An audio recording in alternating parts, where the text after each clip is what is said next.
Would that be a strong argument against the Quran? Well, that's what the feminists say, isn't it? But the only difference is they say do it in the womb. Abortion, yeah. Okay, but... Okay. And many people consider that to be painfully obvious, acceptable morality. Okay. Well, like, for example, I just came from Holland, with all due respect.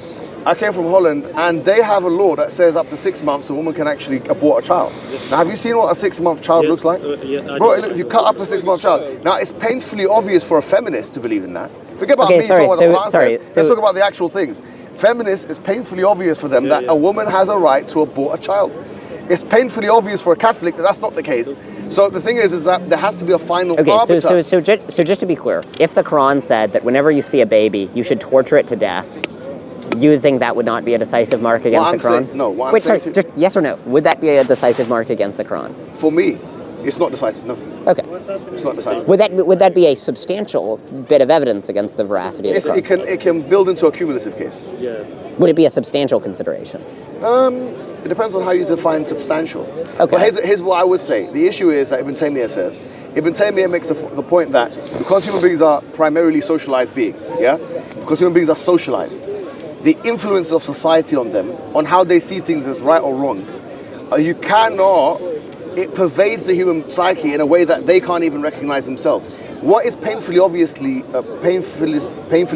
you now, morally, would not have been painfully obvious to you 100 years ago. That's the truth. Right, so I agree. If John Stuart Mill, what he believes is what most of the West, or a lot of the West believes. And they just believe we can't assume that 50 years, forget about 100, 50 years ago, things that people like you believe were painfully obvious are different 50 years later. Right, I agree our beliefs change, and this is a reason to be somewhat, tempered and moderate in our ethical judgments. And it's particularly a reason to trust beliefs more if we think that there's to look at other things as markers of the reliability of our beliefs. So for example, one consideration that people make in favor of vegetarianism is they say, look, historically we've expanded our moral circle. First, people only cared about other members of their own tribe. Later, people cared about members of larger nation states. Eventually, we reached the fairly lukewarm cosmopolitanism of the modern age, where we, sort of ostensibly sometimes care about every human. And so the idea is that if we sort of extrapolate this trend, where we observe there's a common trend of people not caring enough about the interests of others, then we see, it's plausible that there'd be similar things where we wouldn't take animals' interests seriously enough. And so I think you can make arguments like that, where you look at inductive generalizations from moral trends. Well, as I said, it's to get from epistemology to ontology, to make a real claim about the world, that something is bad or something is wrong, not something that you intuit to be, that you think is, that in your understanding is painfully obvious, which could very well not be, had you been in a different place in a different time. I think it's a completely different thing, and you can't use that as an argument against religion. Because I don't think that's right. I do have some other objections that we could talk about. I think I probably have to get going in the not too distant future, but so one of them is, it looks like the depictions that the Quran gives of various figures in the Old Testament are the byproducts of its times in ways that we would not expect of the revelation from God. So take, for instance, the Quranic verses about Solomon. They depict Solomon performing miracles and doing magic. Now this not magic. Just miracles. In fact, the opposite is mentioned in the Quran. Yeah, they believed it to be magic, but it wasn't actually.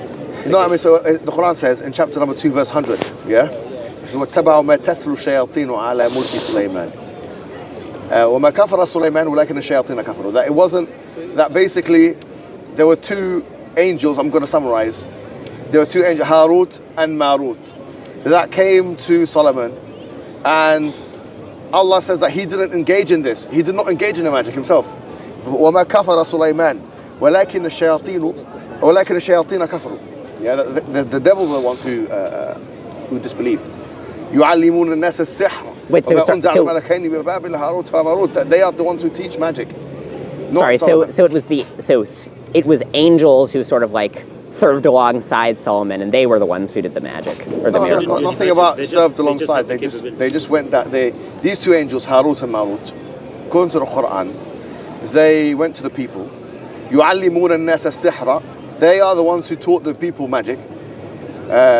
Things that would separate between مَا يُفَرِّقُونَ بِهِ بَيْنَ الْمَرْءِ وَزَوْجِهِ. Something which is separate between a man and his wife. Let me. وَلَيْسَ بِضَارِّنَ أَحَدٍ بِأَحَدٍ إِلَّا بِإِذْنِ اللَّهِ. And they were not going to do that with except for the permission of Allah. Yeah. What do you call it? And it says that what do you call it? وَلَقَدْ عَلِمُوا لَمَنْ اشْتَرَاهُ مَا لَهُ فِي الْآخِرَةِ مِنْ خَلَقٍ. That whoever buys this kind of magic does not have anything in the hereafter, any share in the hereafter. So the point is clearly the Quran is against magic. It's against Solomon, the idea that Sulaiman alayhi salam engaged in it. It's actually exonerating him from the charge. And it describes this sihr, or this magic, as actually a kind of disbelief. And it says that وَمَا كَفَرَ سُلَيْمَانُ وَلَكِنَّ الشَّيَاطِينَ كَفَرُوا. It says that it wasn't Solomon that he disbelieved, it was the devil that did. Okay, wait. So the Quran claims that Solomon did not perform magic. That's right. Was there magic that was like circulating around the time? Yeah, it was, but it wasn't him. He wasn't engaged in it himself. Right. So why do we find no record of this in Kings and Chronicles? That's an argument from silence. Yeah, that's Well, I don't think it's an argument from silence because what we've observed historically is that tales tend to grow wilder over time. So it would be very surprising if there was magic that was happening at the time. The people at the time who were writing about it didn't see fit to mention the magic of the time, but that the stories, which were suspiciously similar to the stories that were circulating around 7th century Arabia, that they grow more accurate over time. All right, so let me respond to you. Obviously, Solomon and David are two extra biblical, if you want to put it in the modern parlance, prophets that are mentioned both in the Old Testament and the Quran, right? And in fact, Dawood or David, I would say about 20 years ago, there was a historian called Israel Finkelstein, not Norman Finkelstein. There's another one called Israel Finkelstein, and this particular historian had taken the view that David did not even exist. Yeah, he said that there's no extra biblical evidence that David even existed. Then they came across something called the Tel Dan Stele.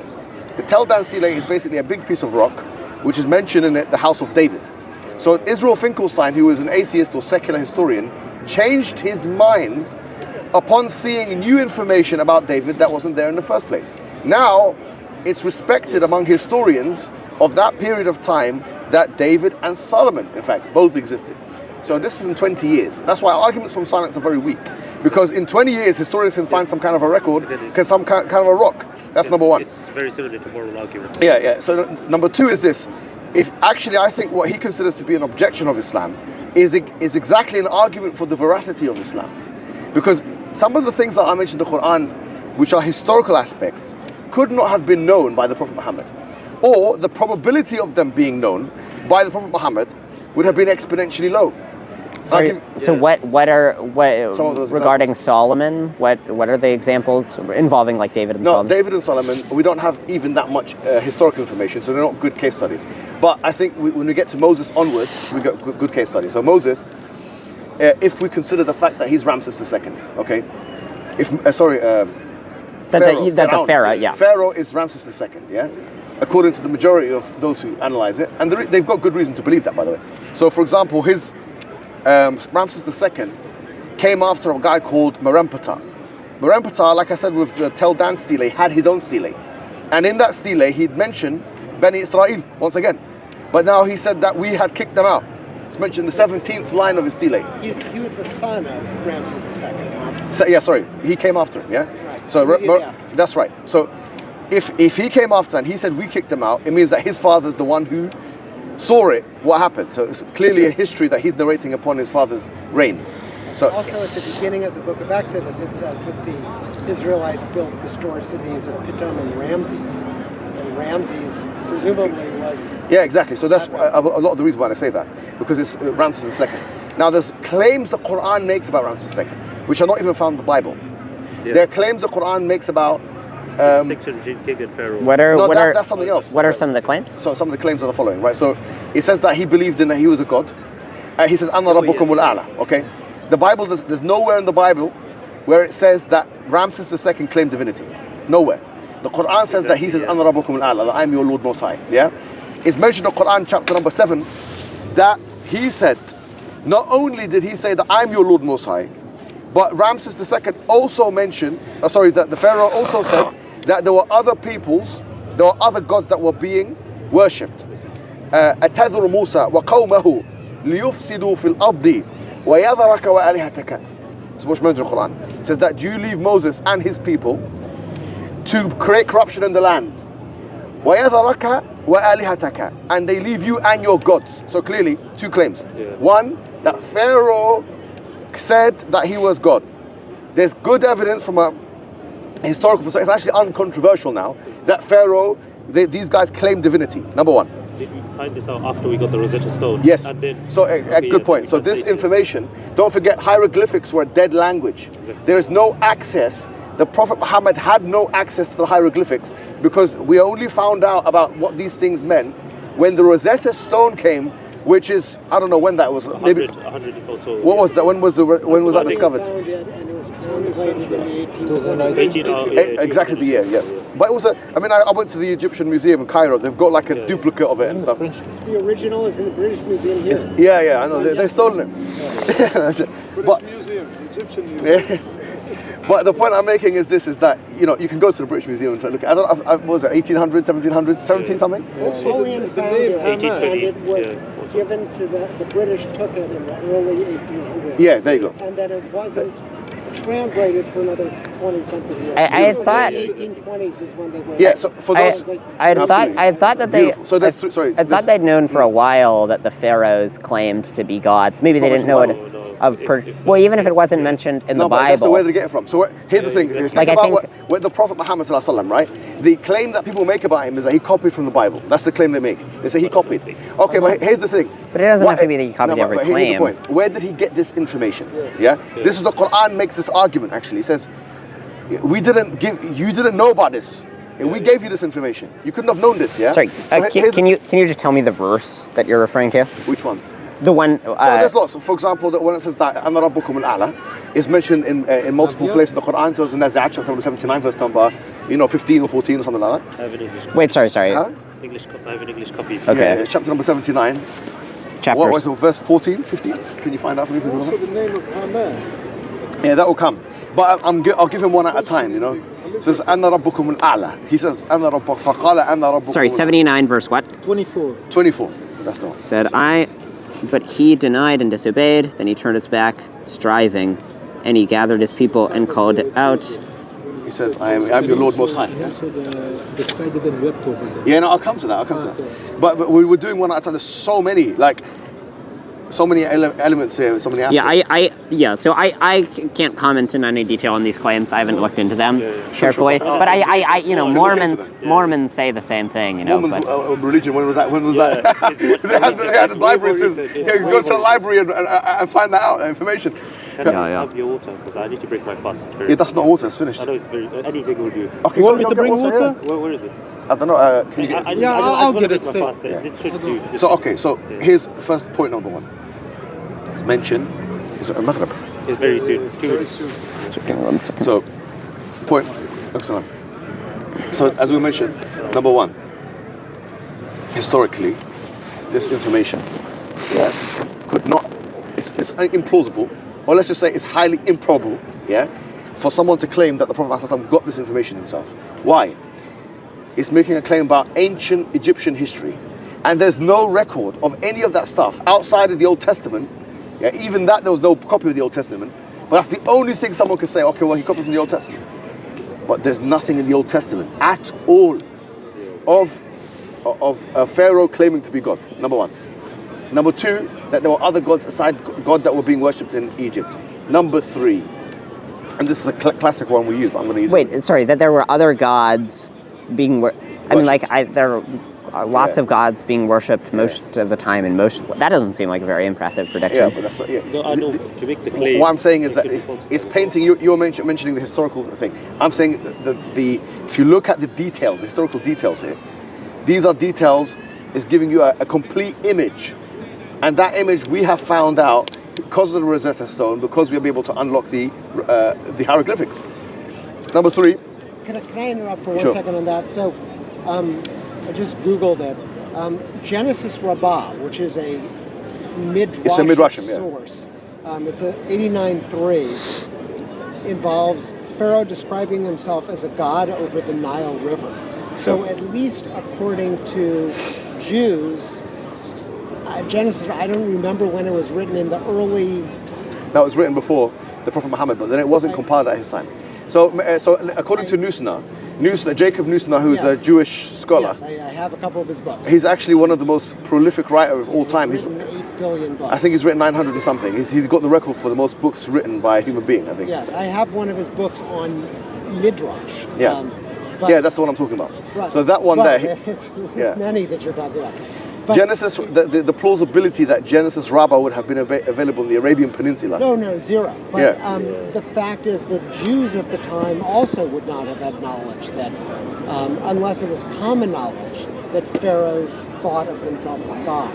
So Ramses wasn't the only pharaoh to think of himself as God. Certainly later pharaohs, all the way up to the Ptolemaic times. So the idea that pharaohs thought of themselves as divine beings, as did many ancient kings in the ancient Near East, might have been common knowledge. I don't find it that surprising that Genesis Rabbah or Muhammad or any other person. Yeah, but it's a cumulative case. So we're saying, because he started off by saying... Yeah, but I guess that, right, so that particular instance doesn't seem like a particularly compelling instance. No, but it's an interesting one, isn't it? So if you add that, is it accurate or inaccurate? For example, it could be falsified. Yeah, because if you say that, okay, well, we're looking for aspects which are falsifiable. So for example, if the Quran had made the point or the claim that they didn't claim divinity, then we can disprove it. You see the point? Yeah. So there's one. We said number 1, Pharaoh. Number 2, it says in the Quran, فَالْيَوْمْ نُنَجِّيكَ بِبَدَنِكَ لِتَكُونَ لِمَنْ خَلْفَكَ آيَةً. Yeah, in chapter 10 of the Quran, Surah Yunus, it says that we will preserve your body so that you can be for those who come after you as a reminder. So the Quran is making a claim. Assalamu alaikum, how are you doing? You okay? Yeah, mashallah, you're right, good to see you. Assalamu alaikum, hi brother, you okay? Good to see you, mashallah, you're right. Good to see you again. Pakistan, how are you? Okay, good to see you, man. So it says that today we will preserve your body so you can be a sign, an evidence, a piece of evidence for those who come after you. But Ramses II, at the time of Anwar Sadat, who was the president of Egypt at the time, who was famous for the Camp David Agreement and the settlement and the peace treaty that he done with Israel, he brought the body of Ramses II into Egypt, and he did so with red carpet treatment, because he said that it's a bit ridiculous considering he's a Muslim and this guy's meant to be like the main antagonist of the Quran. But the point is, he brought him in, and his body is there in Egypt right now. You can Google his image. You can see what Ramses II looks like. Ramses II, his body has been preserved. The Quran states that, so this is a prediction of what's going to happen in the future. You can say, okay, well, we don't believe in this and that, but we say this is a prediction of the future now. It's getting more and more interesting. But so just regarding the claims about Solomon, so I think it's it's a fairly substantial point against the Quran if the stories about the time around the time described much less grand magical activity regarding at the time. A thing that we know is that stories don't tend to that were passed from word of mouth don't tend to underrate the exciting bits, the bits involving magic and so on and so forth. So it would be very surprising. The Kabbalah and all that stuff, where do you think it comes from? They believe that they got the magic from under the Temple of Solomon. Normally you have to wait till... Okay, but that's not what they talk about in Kings and Chronicles. There's no description of them engaging in magic. Nevertheless, that's not the entirety of the corpus of the Jews. So the idea of magic is clear. There's tracts written. I think Maimonides wrote a book on magic. There's So they all bring it back to Solomon's era and the temple. So right. So here, what you're saying is perfectly compatible with the account I'm giving. So here's the account I'm giving. Basically, David and Solomon were fairly ordinary kings. Then over time, the stories grew wilder and wilder until they were claimed to be that magic was running rampant in their time. Then this got later attributed by people around the time of Maimonides to David and Solomon. And in addition, this influenced the views of Muhammad, which he then wrote down. Maimonides came after Muhammad. That's perfectly compatible with what I said. Did you just say that Maimonides then Muhammad was influenced? That's what you just said. I may have. I didn't know the ordering between, but it doesn't. The ordering doesn't matter for my point. But there's a good 1,000 years or something, or 800 years between the two people. So I don't know how someone 800 years later can be influenced by someone that came by 100 years before him. I wasn't saying Muhammad was influenced by Maimonides. So what then? What I was saying was that the stories grew wilder over time, and these wilder stories were responsible for what both Muhammad and Maimonides wrote down. Okay. Well, as I said, there's a I don't know how many years difference between Prophet Muhammad, who died 631, and Maimonides, who was in the 12th century or something. He was in the Caliphate. Yeah, Salah al-Ayyubi, right? So 12th century or something. It doesn't matter when they lived relative to each other. 700 years apart, right? Influenced by Avicenna and Averroes. Who was? Maimonides. Exactly, right. So he was clearly influenced by the Muslims. I mean, Maimonides, he wrote the book The Guide to the Perplexed, which is Dala al-Ha'irin, where if you look at how much, more so I think Ibn Rushd actually, Averroes, than Ibn Sina. Yeah, he cites them explicitly. Moron Nabuccan is the Hebrew, yes. So yeah, the idea that, Maimonides, I think he's aside the point. If anything, he's been influenced more by Islam than the opposite. I mean, most of his ideas are Islamic. If you look at his book, Islamic philosophers and thinkers. Well, Aristotelian, but yeah, true. But through Ibn Rushd. Islam drew on Islamic philosophers drew on Aristotle, as did Maimonides. Agreed. As did Thomas Aquinas. So he got a lot of it from Ibn Rushd. Right, I mean, Thomas Aquinas' third way, for example, is But I mean, look, the basic point is what we would expect on the hypothesis that the Quran was not directly dictated by God is we would expect that the things that the stories that would go into the Quran would resemble much more the circulating Arabic legends of the time than they would resemble what the earliest sources say about the subject. Because otherwise you have to think that, strangely, as the tales grew wilder over time, they got more accurate, which never happens. So there is no evidence on it. So usually people who make the argument of the circulating Arabic tales, they do so vis-a-vis, for example, Alexander legends and so on, with chapter 18 of the Quran, Surah Al-Kahf. They don't do so with this point because there wasn't really any circulating Arab legends on this front. Don't forget also that I think we do have. I think we do have examples. We certainly have examples of legends about David and Solomon that grew wilder in later periods, where the tales about them grew wilder. Your main argument was this: you're saying that the Quran mentioning that there's some kind of magical activity happening at the time of Solomon is somehow undermining of the Quranic narrative. Now, I'm saying point number one, this would be considered to be an argument from silence in historical terms. And even if you do make this argument, you need to understand, especially with David and Solomon, as I mentioned before, people like Israel Finkelstein, who have retracted their positions in a span of 20 years after steles like the Tel Dan stele has been found, should be enough evidence for you to realize that you shouldn't be quick to make a judgment, especially as a non-historian, because you have historians making these judgments and then retracting them 20 years, especially vis-a-vis David and Solomon. But then what we can analyze is that which can be falsified regarding the historical record, regarding David and Solomon, and regarding Moses. As I mentioned, what already has been mentioned in the Quran relating to Moses, the fact that Pharaoh had claimed to be God, the fact that there were other gods that were being worshipped at the time of Pharaoh, and the fact that Pharaoh's body will be preserved. These are just three examples, and there are so many other examples like this. Haman, the mentioning of this Haman, a person called Haman, obviously Maurice Bucquoy wrote an entire book on it, the French historians and scientists. He wrote a whole book on the Egypt, and I think he called the Egypt in the Quran or something like that. But the point is that in that book he says that these names, he went and found in primary source information that these names of the people at the time of Pharaoh were the very names that were actually there at the time of Pharaoh, at the time of Ramses II. So you have very specific information. And then you add to that, which everyone knows this classic one, the fact that, for example, in the book of Genesis, you have the story of Joseph.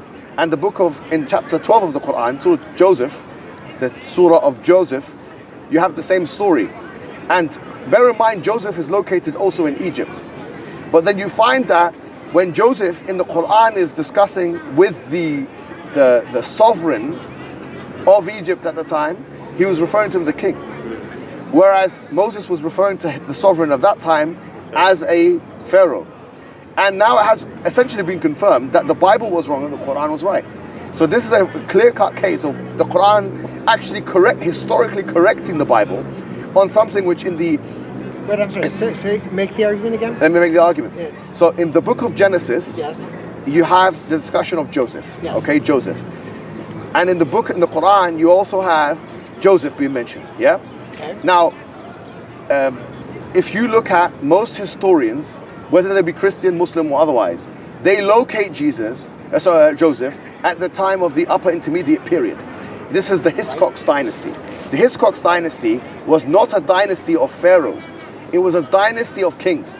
And so the Quran depicts Joseph as having an interaction with what he calls to be a king of the sovereign of Egypt at that time, whereas the Bible in the book of Genesis calls him Pharaoh.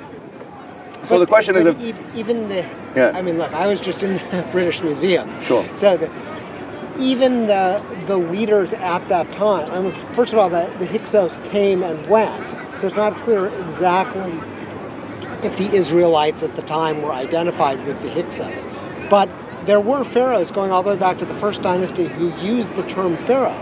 So in there was actually a couple pharaohs during that time. I can't remember the names, but there's part of the exhibit on Egyptology at the British Museum talked about pharaohs that are not in the list of pharaohs. I mean, the pharaohs would often say, I'm so-and-so, and here's all my predecessors that were named pharaohs. There were pharaohs that they found during that period who were pharaohs but were not in the list. But they found their sarcophagi and so on. But I don't have any reason to think that the leaders of Egypt at the time of Hyksos did not also call themselves pharaohs. yeah, so I've looked into this myself in secondary source material, and I think it's almost a matter of consensus. Okay. So this point here is almost a matter of consensus that at that time of Joseph, which is meant to be situated, and they use it through genealogies and stuff like that, that was in the Hyksos period, and at that time it was a king and not a pharaoh. So the point I'm making is, look, think of the following. Anyway, we all agree that the Hyksos dynasty, they had kings. The fact that the Quran's even mentioning the word king here, where it's deviating from the norm, because the norm is Pharaoh. Like every single time Moses speaks to the sovereign of Egypt, he says Pharaoh. Fir'aun in Arabic. It's the Arabized version of the word Pharaoh, or the Hebrew equivalent. But what I'm saying is, why is it Joseph is saying Melik? He's speaking to the king. It's a different word, and it's the same location, geographic location. It indicates a very precise, sophisticated knowledge that could not, it's very implausible. Once again, it's a cumulative case. When you add all these things together, when you add the things I've just mentioned together, the fact that we all accept now the Rosetta Stone was, discovered in the 1800s, and this information couldn't have been known, the historical argument for the veracity of Islam. Let's be honest, it's pretty impressive. The Bible itself has no equivalent to this. Well, certainly the Greeks and the Persians knew something about the divinity of pharaohs, or the pharaoh's claims of divinity. And that was common knowledge, even without, deciphering hieroglyphics. What Greeks? Which ones? Pardon? What Greeks? Which ones? Other Greeks? Which? I don't know offhand, but certainly there was Greek. Yeah. Well, the Greek translation, the Greek translation project took place in 300 AH, which is 300 years after the Prophet's death. But there was no Greek texts that were translated into Arabic at that time. In fact, the Arabs didn't even have, until the Abbasid period, the golden age of Islam, any access to this, the Greek texts and so on. So it's I see. You're talking about the Arab world. Yeah, because if the point is that they got this from the Greeks. My point is that, okay, I partially grant your point, but it may be that it was just common knowledge in the ancient world that pharaohs... but the ancient world was not one monolithic entity. No, but most ancient kings thought of themselves as gods. I don't know. I think that's a subject of dispute. Kings did. I know that. Yeah, fine. But when we put all of these things together, if I were to ask the simple question, was the Quran accurate or inaccurate in depicting... Right. And then we go through all the things that we just said. Was it accurate or inaccurate in depicting that But- Pharaoh was going to be but of preserved? course- Is it accurate or inaccurate? You have so many accuracies that could have otherwise been. These accuracies could have otherwise been inaccurate. Exactly. Yeah. But I think I And mean then I you guess have no I think. inaccuracies as well. Well, I would dispute you have no inaccurate. Like, Well, you have to find one. Yeah. You can't just disagree. You have well, to find one. so for instance, I think the passage about the sun setting in muddy spring. It appeared You know. again. Yeah, so he says that when Dhul Qarnayn وجدها تغرب في عين حامئة, he saw it going into a muddy spring. He Yeah. doesn't say that he believes that the sun goes into a muddy spring. Yeah. The Quran says, وَكُلٌّ فِي فَلَكٍ يَسْبَحُونَ, in chapter number 36, number 40. It says that, it talks about the sun. Some scholars even say it talks about the earth as well, because it says that it starts by وَآيَةٌ لَهُمُ الْأَرْضُ الْمَيْتَةُ أَحْيَيْنَاهَا وَأَخْرَجْنَا مِنْ حَبًّا وَمِنْهَا تَخْرُجُونَ, and so on and so forth. And then it goes وَالشَّمْسُ تَجْرِي لِمُسْتَقَرٍّ لَهَا ذَلِكَ تَقْدِيرُ الْعَزِيزِ الْعَلِيمِ لا الشمس ينبغي لها أن تدرك القمر ولا الليل سابق النهار وكل في فلك يسبحون. Right? So the Quran mentions, starts by talking about the earth, then it talks about the sun, and then it talks about the moon. Chapter number 36, verse number 40. And it says that they're all revolving around in a motion, in an orbit with their own motion. Yeah. Ibn Abbas, who is considered to be the most authoritative companion of the Prophet and someone who interpreted these verses, he brought a spinning wheel to demonstrate what the Quran actually meant by this. That's why the scholars of Islam, even pre-modernity, for example, At-Tabari and Ibn Kathir and others, they looked at the verse just for the lay person who doesn't understand the verse in chapter number 18, verse number 86, where it talks about, وَجَدَهَا تَقْرُبُ فِي عَيْنٍ حَمِئَةٍ, that Dhul Qarnayn saw the sun going into the muddy spring. And they say that this is not saying that the sun, this is not saying the sun does that, because we know that the sun has its own orbits and so on and so forth. So we have classical scholars that go back and say all of these things. In fact, there's no verse in the Quran which indicates something against what we know. Comparative to the Bible, look at the Bible. The only verse in the Bible, according to John Walton, a Christian scholar in America, based in America, he says there's only one verse in the Bible which indicates that the earth may be round. And that's in the book of Isaiah, chapter number 40, verse number 22, where it's mentioned the circle of the earth. The circle of the earth. But even he said that when you have the circle of the earth and it's flat, it's depicted as flat, it's a disc. It's a different kind of. So there's nothing in the Bible, there is no explanation, even on the rotundity of the earth. There is no explanation, unless you want to metaphorize, as the Christians have been doing now, because they have been found out with the Genesis narrative. And there is no equivalent to Genesis chapter 1, verse number 1 to 20, where it talks about the sun being created on the third day. Is it Genesis, I believe, is it that the metaphorical one, or is it? Yeah, no, they say it's metaphoric, but that's, the only person in the ancient period who said that was Origen of Alexandria, who's considered to be an ecumenical church council writer. He's not even considered to be a saint. Him and his Jewish teacher Philo in the Alexandrian school. But the majority, for example, if you consider the other church fathers, they actually consider this all to be 100% literal. In fact, in fact, Augustine himself wrote on the literal interpretation. This is a book that he wrote on the literal interpretation of Genesis. But then there would be a lot more problems that way as well. Of course there'll be problems. But there's problems either way, because even if it's not, even if you don't want to talk about it being, let's say, the book of Genesis says that there's night and day on the first day. But then on the third day, the fourth day, the sun was created. I want to know how there was a night and day without the sun. And on the third day, vegetation was there. But then on Genesis chapter 2, verse number 5, it says no plant has sprung up yet. So is there plants or no plants? So much so that William... No plant has sprung up because there hadn't been rain yet. So I'm not defending it. But the argument is the plants were in the ground but hadn't sprouted yet. Because there were no... But it's and you got on the third day, you got all the shrubberies and all the trees, everything is there. I mean, no photosynthesis because the sun wasn't there on the fourth day. So it looks like, as William Craig said, I mean, this is what Craig said. He said the following. He said that it looks like the honestly, this is, you can Google this. He says that it looks like the author of the Bible did not care if there's contradictions inside of it. Yeah. This is William Craig. William Lane Craig himself. So what I'm trying to say to you is... so it talks about the setting point. It doesn't just say he saw the reflection in a spring. It says he found the setting point of the sun. Like, there's not a specific point where the sun sets. Yeah, all right. So as I mentioned, the Quran mentions in chapter number 39, verse number 5, يُكَوِّرُ اللَّيْلُ عَلَى النَّهَارِ وَيُكَوِّرُ النَّهَارَ عَلى اللَّيْلِ وَسَخَّرَ الشَّمْسَ وَالْقَمَرَ كُلٌّ يَجْرِي لِأَجَلٍ مُسَمًّى. In chapter number 39, which is Surah Al-Zumar, where Allah mentions that He rolls the day into the night, and He rolls the night into the day, and He creates the day, وَسَخَّرَ الشَّمْسَ وَالْقَمَرَ, and He made subordinate the sun and the moon. كُلٌّ يَجْرِي لِأَجَلٍ مُسَمًّى. All of them are going to an appointed time. Now, Ibn Hazm, who is a... Wait, is that they're all going to an appointed time doesn't, No, but let me tell you what he said. Ibn Hazm, who's in the 4th century scholar, 400 years after the Prophet, classical interpretation of this verse, he says this indicates the earth is round. In his book Al-Fisal. Why does it indicate He says that? because there's no way, the word yukawiru comes from the word kura, which means ball. And you cannot have this motion, he says, it's impossible. You cannot have this motion unless you have a ball. That's what he says. Now, someone could say, well, that's you're doing apologetics. Yeah. It doesn't look like Ibn Hazm, who lived in 400 years after the Prophet ﷺ died, has any modern reason to try and say that the earth is round. Whereas in the Bible it says that the earth is flat.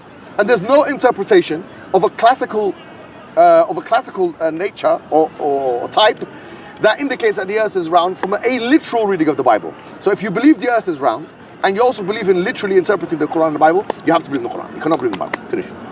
Yeah. Why? I have more things to say. I think I should probably get going, but it was nice meeting you. Thank you very much, brother. Yeah. Yeah, thank you. Have a nice day. It's true, though, isn't it? You're a very intelligent man. Thank you very much. Yeah, thank you. Yeah. Oh, sorry. Yeah. So an You want to take a imam, seat? Yeah, take a seat. Take that as well, and you can talk to me a little bit. I think I need to pray actually. Yeah. Why? I think he and I have likely. He's my dad, so I think it's likely we have. Do you want to take a seat? Oh, thanks, sir. Yes. Thank you. So a lot of it is still applicable to the Old Testament and stuff like that. Do you want to sit down? Take a seat. Take a seat. no, just a quick question. So an imam spoke at our synagogue, and in response to a question about... Give him the microphone. Who's got the microphone? No, because these other guys who are watching it, I don't know, all this. Give him one as well. Oh, okay. I have to go. Well, just put it on there or something. Yeah, sorry. Talking about... Well, I have to go in a minute. No, of course. Talking about the verse in the Quran that talked about how the Torah had been modified by Jews for pecuniary gain, or monetary gain. Could you explain that verse and what it means, or am I missing something? Or? Yeah, no, I think you've so for example, there, like you said, chapter 2, verse 79. But that one is, where it says that فَوَيْلٌ لِلَّذِينَ يَكْتُبُونَ الْكِتَابَ وَيْلٌ لِلَّذِينَ يَكْتُبُونَ الْكِتَابَ بِأَيْدِيهِمْ ثُمَّ يَقُولُونَ هَذَا مِنْ عِنْدِ اللَّهِ لِيَشْتَرُوا بِهِ ثَمَنًا قَلِيلًا فَوَيْلٌ لَهُمْ بِمَا كَتَبَتْ أَيْدِيهِمْ وَوَيْلٌ لَهُمْ مِمَّا يَكْسِبُونَ. That basically, that woe to those who change the word with their own hand. Okay? لِيَشْتَرُوا بِهِ ثَمَنًا قَلِيلًا. So they can buy with it a paltry price, miserly price. Now, this could be taken metaphorically. It doesn't have to be actually monetary. It could be ثَمَنًا قَلِيلًا could mean like worldly gain of some sort. It doesn't have to necessarily be money that's being given. So is it saying that actually happened, or is it saying that woe to anyone who does that? But no, it says that they done it. So, for example, in chapter 3 it says الذين هادوا, the Jews, يحرفون الكلمة عن مواضعه ونسوا حظا مما ذكروا به. That the Jews changed the book with their own hand. And chapter number 3, verse I think 189 or something like that, it says فَنَبَذُوهُ وَرَاءَ ظُهُورِهِمْ. They threw it behind their books. So this idea of the books have been changed, the Bible has been changed by the rabbis at that time for some kind of worldly gain, whether it's monetary or otherwise, but some kind of worldly gain is clearly there in the Quran. And I would argue that it's clear that there has been changes in the Bible, and these things, if you talk about the Old Testament, because obviously you don't believe in the new one, but the Old Testament you'll find exists. Yeah, it exists, but that's not true. But the point is, if you look at the different texts, so you have the Masoretic texts, you have the Septuagint, you have the Dead Sea Scrolls. These are the three main manuscripts that... No, this is... That's the Bible. No, we're talking about the Old Testament. Well, there's the Samaritan Torah, there is the Aramaic Peshitta. Yeah, but they're all different. The point is that they're all different. Well, they're largely the same. But, yeah, sure. Largely the same, but there's huge, massive differences between... certainly in the Septuagint. Yeah, exactly. Because Just for those who don't know, Septuagint is not even in Hebrew. It has to be translated out of Greek into Hebrew. So you have a text here, which is basically another language. The Targums and the Peshitas are in Aramaic and Syriac. And Exactly. So this is the kind of thing which, when you look at the discrepancies. So that's not changed. So the Masoretic text is accepted as the authoritative Hebrew version. That is very closely matches with a handful of almost scribal errors. What we found in the Dead Sea Scrolls. The Dead Sea Scrolls had every book of the Bible except one, the Book of Esther. Not complete, but certainly fragments or parts of all of them. And for the most part, they are identical with a handful of scribal errors, copyist errors, that sort of thing. But, I mean, you'd have to go back further than the Dead Sea Scrolls. But by the Jews, did he mean the rabbis, like of the Talmudic period? That's right. So, for example, there's lots of criticism of the Quran about those particular rabbis, even compared to donkeys. مثل الذين حملوا التوراة ثم لم يحملوها in chapter 62, Surah Jumu'ah. Criticism by the Quran of those rabbis. Yes. Okay. مثل الذين حملوا التوراة ثم لم يحملوها كمثل الحمار يحمل أسفارا. That is like a donkey with books on his back. Those particular ones. So the Quran has praise and dispraise of Jews. I mean, in fact, this is the only book, to be fair, that says that the Bani Israel, the children of Israel, were chosen people. I mean, it's the only other book that says that. Allah favored them. Yeah, favored them is chosen. But I'm No, just even trying to chosen. figure وَلَقَدْ اخْتَرْنَاهُمْ عَلَىٰ عِلْمٍ عَلَى out, is الْعَالَمِينَ. there any mention or commentary that discusses what parts of the Bible have been changed? There are indications. So, for example, the Prophet ﷺ told us that if a Jew or a Christian comes to you with the news, لا تصدقوه ولا تكذبوه. He says, do not believe them and do not disbelieve in them. Yeah. So, unless now, there's only one thing about that, which is that if it contradicts the Quran. So clearly, if something contradicts the Quran, it shows the error of that. So, for example, let me give you examples. The story of Lot and having sex with his daughters. That's something we would disagree, because we say that the prophets are infallible, and Lot is free from such a abhorrent and condemnable act. The whole story of Noah showing his nakedness to his sons, Ham, Sam, and Sapeth, and one of them. Well, he didn't show his nakedness. Ham uncovered his nakedness. Whatever, all of that stuff. Or, for example, David as well, and all that. The adultery of Solomon. And Noah was a victim, not a perpetrator. No problem. Maybe Noah is not a good example. But all of these other things that we've just said here, David. like David as well. And Bathsheba. Yeah, exactly. So there's so many things like that. The sexual immoralities, we say that's not ascribable to the prophets, for example. So why would the rabbis of the Talmud change the story of King David and make him less admirable? It's a great question. They have from that would say that the ancestor of the Messiah was a bad guy, not a good guy. That seems like an odd change to make. It does, and sometimes motivations of human beings are very difficult to ascertain. I mean, if someone had like a psychiatrist at a time that can come and say that why are these guys doing this? Maybe they've been paid. Maybe some Roman came and said, you know what, sell out your religion, do this. Anything like that could very well be the case. He could be a religious hypocrite. He could be not actually committed to the cause of Judaism in that sense. It could be some person who's a hypocrite to the cause. He wants to destroy Judaism from inside. Several of them were martyrs in the Roman period. The story of King David is also repeated in the Book of Chronicles as well as the Book of Samuel.